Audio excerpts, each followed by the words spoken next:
When I started 6th grade last year, I thought middle school was going to be hard, but my friends helped me through it. They helped me find my way through the building, we worked together on group projects, and we had fun on the school bus. I made new friends, and they made a really big school seem small. I made the basketball team as a 6th grader, and I hoped to try out for track. But then, school suddenly closed for the year. I had to say goodbye to my friends, and I hope to see them in the fall. Last summer, I had the same routine every day. Wake up, brush my teeth, make my bed, and go outside to play basketball by myself or throw a football to myself. I was hoping to go back to school for my 7th grade year to make new friends, build relationships, meet new teachers, and play sports. But when we started virtual, it was just different. I know we have to be safe and understand the reason we are virtual, but I really wanted to go to school. This year, not being able to see my peers made me adapt to a new way of learning and making friends. Seeing my classmates through a screen lights me up. I'm happy to see that they are doing well and are smiling. My teachers are trying their best to make class interesting, but sometimes we really don't want to turn our camera on.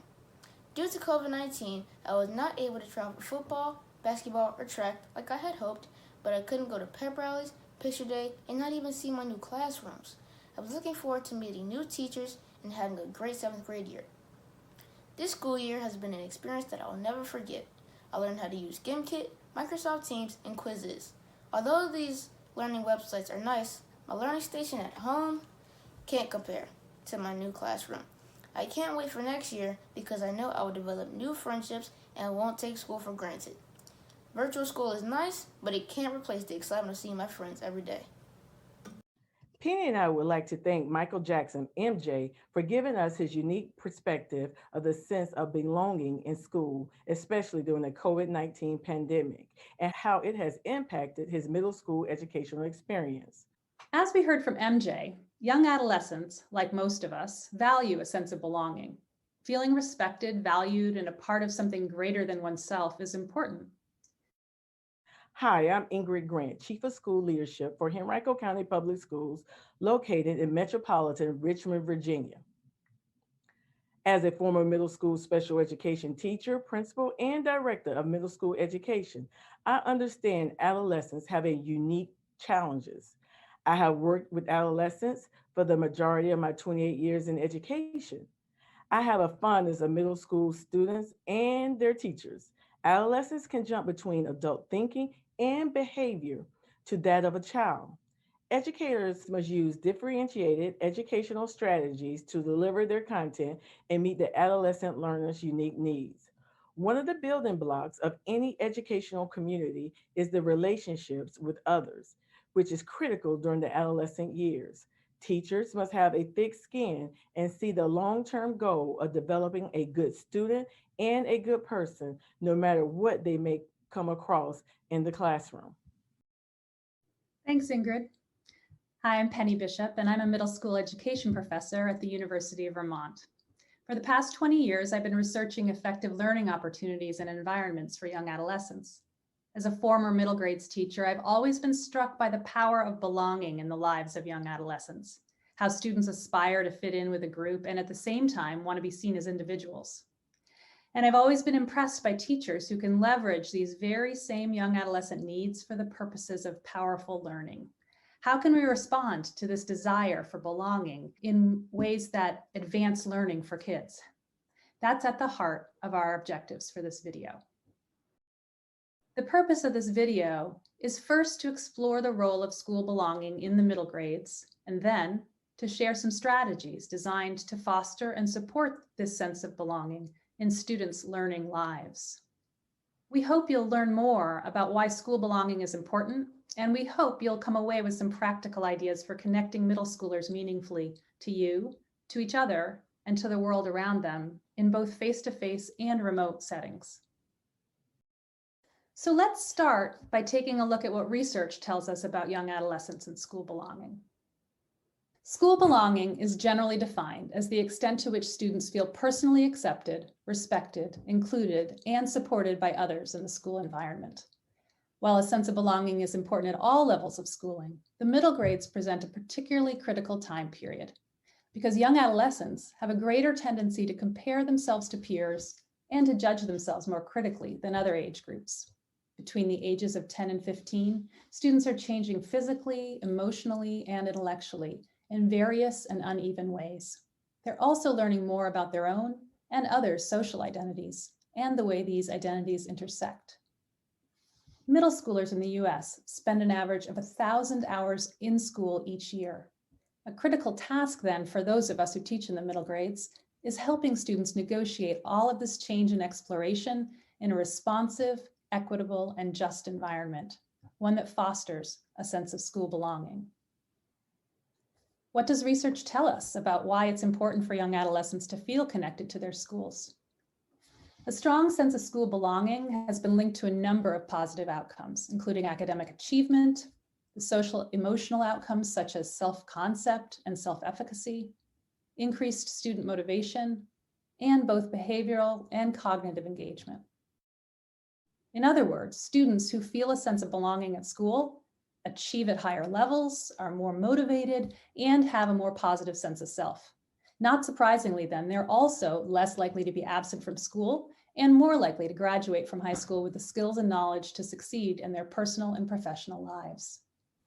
On the other hand, research demonstrates that students who feel less connected to their schools are more likely to engage in substance abuse and more likely to experience mental health challenges such as anxiety and depression.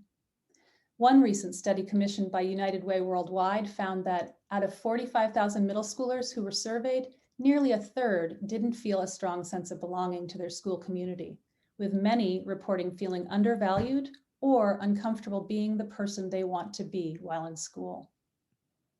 You know, in thinking about what MJ shared with us, he was really clear that he was missing out on a number of things that were very much connected to this idea of school belonging. He talked about his sports and just seeing his peers physically on a daily basis, and how much this year has not been what he expected, given he had to be virtual so much of the time.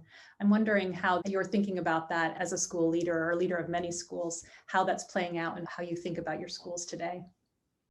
As MJ mentioned, he is clearly missing the social interaction of his peers. He's not able to see them. He's not able to try out for the seventh grade football team.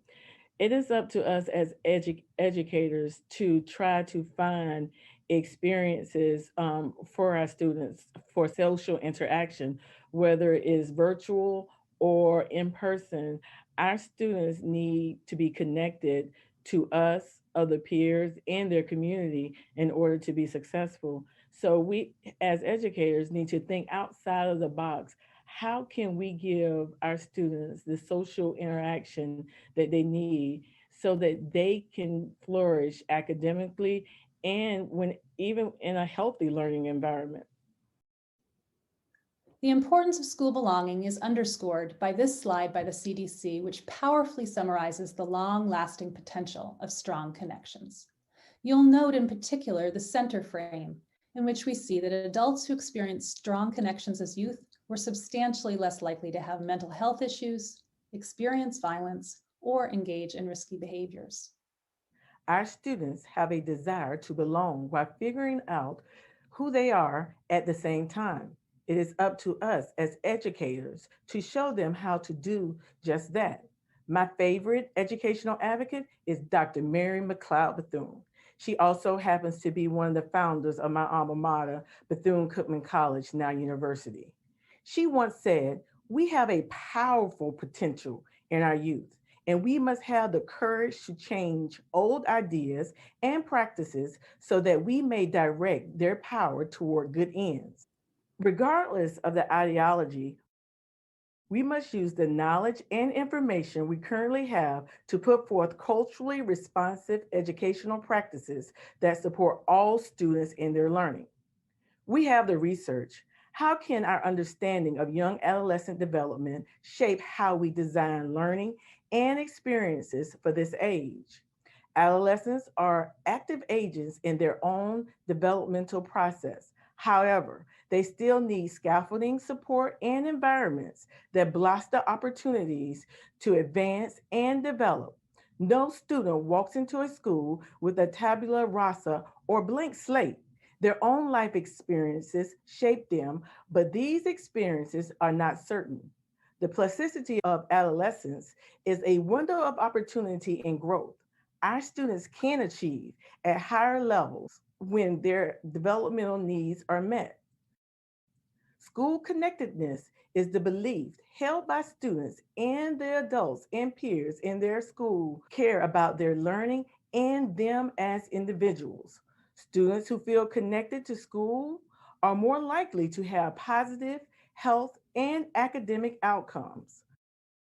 Social distancing and school closure forced by COVID-19 has presented several challenges in education. Positive and nurturing relationships in school can offer a buffer for stress and trauma.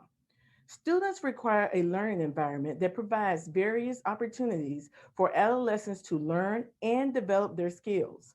When students are acknowledged for their accomplishments, they are encouraged to build on these accomplishments, thus increasing their connection to the classroom.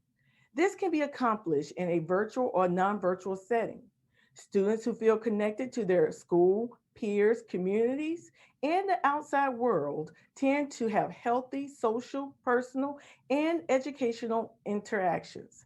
This starts with the connection to their teacher and other students and the global community. Maslow believes that humans have basic needs that must be met for survival. Once our basic needs are satisfied, we seek to satisfy more complex and meaningful needs like respecting and loving or belonging. An important idea to keep in mind is that young people cannot always tell you what they need. Watch their actions. Behavior is the language of needs. When you build your classroom around not just adolescent needs, but directly for the young people in your classroom, they will flourish, and so will you. We have organized a lot of our findings and suggestions around three areas: student to student relationships, student to teacher, and student to world. So it's interesting to think then, if, as we know, the social world of adolescence is so central, what extra effort do we need to make as teachers to connect kids to other aspects of their lives, right? How do we help students make meaningful connections through service learning or community-based learning to the communities, both local and global? And how do we develop those relationships as teachers?